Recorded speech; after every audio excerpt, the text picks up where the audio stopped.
Your dog knew you were coming home before your car turned onto the street. Most people assume dogs simply hear the car. The real explanation is stranger. Dogs experience time as a scent gradient. Your smell in the house fades at a measurable, predictable rate throughout the day. Alexandra Horowitz, director of the Dog Cognition Lab at Barnard College, documented this in her 2016 work. As your scent dissipates, your dog reads the remaining concentration the way you'd glance at a clock. A dog's nose contains roughly 300 million olfactory receptors. Humans have 6 million. That gap isn't cosmetic. It means your dog inhabits a chemical world so layered and precise, it has no human equivalent. Here's where it gets genuinely strange. Therese Wren and colleagues at the Swedish University of Agricultural Sciences, publishing in Applied Animal Behavior Science in 2014, found that dogs begin anticipatory behavior not minutes before an owner returns, but up to 2 hours before. The dog isn't guessing. It's integrating two data streams simultaneously: the fading scent concentration and its own internal circadian rhythm, to compute an accurate arrival window. Neither signal alone is sufficient. It's the convergence of both that triggers the behavioral shift.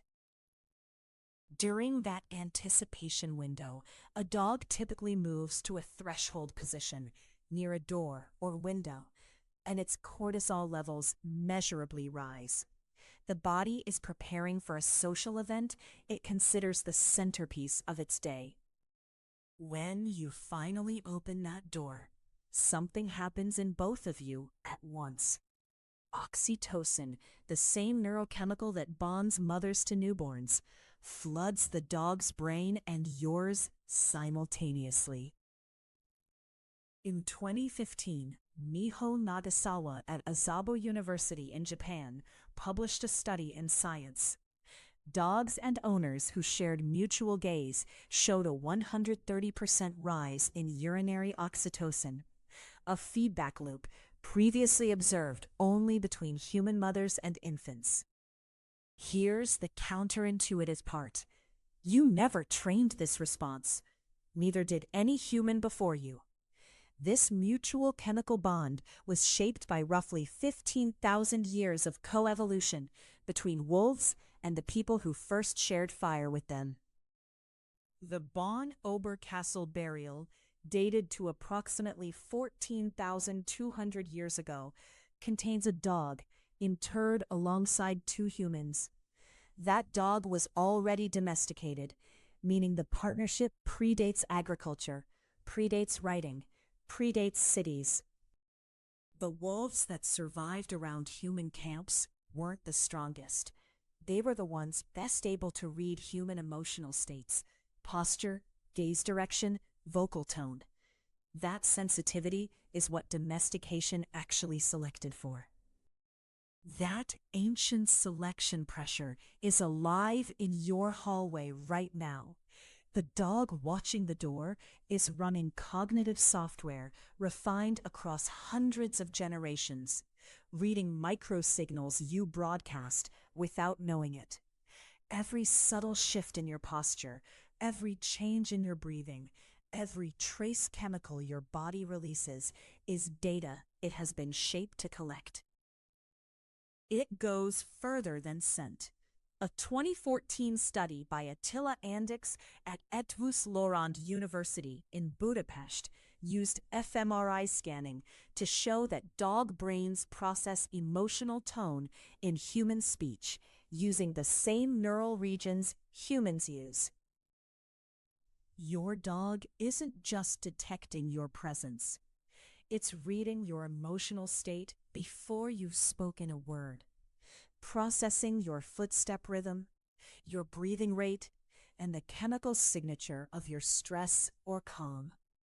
A 2022 study by Clara Wilson and colleagues at Queen's University Belfast, published in PLOS One, demonstrated that dogs could identify, with better than 93% accuracy, breath and sweat samples taken from people in acute psychological stress before any behavioral cue was given. Your dog doesn't need to see your face to know what kind of day you had. But here's the question most behavioral scientists spent decades avoiding. Is the dog actually feeling something during this greeting? Genuine emotion? Or is it executing a sophisticated but hollow behavioral program? Gregory Burns at Emory University spent years training dogs to lie still inside fMRI machines. His 2013 findings showed the caudate nucleus, a brain region tied to positive anticipation in humans, activates in dogs in response to their owner's scent. Burns was careful with language, but the data pointed one direction. The dog waiting at your door isn't performing excitement. It's experiencing something functionally equivalent to what you feel anticipating something you genuinely want. Return to that 2-hour anticipation window. If Burns's data holds, the dog isn't simply waiting. It's building toward an emotional peak. The caudate nucleus activating gradually as your scent fades and the moment approaches. But not every greeting is identical. Lisa Horn and colleagues at the University of Veterinary Medicine, Vienna, publishing in 2013, showed that the intensity of the greeting response correlates directly with the quality of the dog-owner attachment, measured using Ainsworth's strange situation protocol adapted for dogs. Dogs classified as securely attached greet with intensity and then settle. The explosion at the door is real, and then it resolves. Dogs with anxious attachment greet longer, harder, and struggle to regulate back to calm. Here's where the science becomes practical. Ignoring the greeting entirely to avoid reinforcing excitement doesn't reduce anxiety, it can increase it. The dog's system needs the loop to close. Approach, recognition, contact, calm. Withholding contact doesn't teach the dog to be less excited. It leaves the arousal cycle incomplete, which sustains rather than resolves the stress response. Consider the other end of the equation, the departure. Research by Rajan McGowan and colleagues, published in Applied Animal Behavior Science in 2018, found that dogs show a measurable cortisol spike in the 30 minutes immediately after an owner leaves. The greeting is partly recovery from that. Reframe the whole day. The dog doesn't experience 8 hours of neutral waiting. It experiences a stress event at departure, a long, slow recovery, a 2-hour build of anticipation, and then the greeting as genuine relief. No other domesticated animal does this. A 2015 study by Mariti and colleagues found that cats show no equivalent cortisol spike at owner departure. Research on equine bonding has found no mutual oxytocin gaze loop comparable to the one Nagasawa documented in dogs. The dog-human bond isn't generic domestication. It's a specific, co-evolved emotional architecture. This reframing carries real weight for welfare decisions. If the greeting is the emotional peak of the dog's day, then the length of separation matters, not just for boredom, but because the anticipatory build has a ceiling before it tips into chronic stress. One thing remains genuinely unsettled. Researchers don't yet know whether dogs experience something like longing, a conscious representation of the absent owner, or whether the anticipatory state is purely biochemical, without subjective content. What the evidence does confirm: the behavior isn't random, the neurochemistry is real, the attachment is measurable, and the moment you walk through that door is the most neurologically charged event in your dog's day. Back to that hallway, the thin line of light under the door, the dog lying still.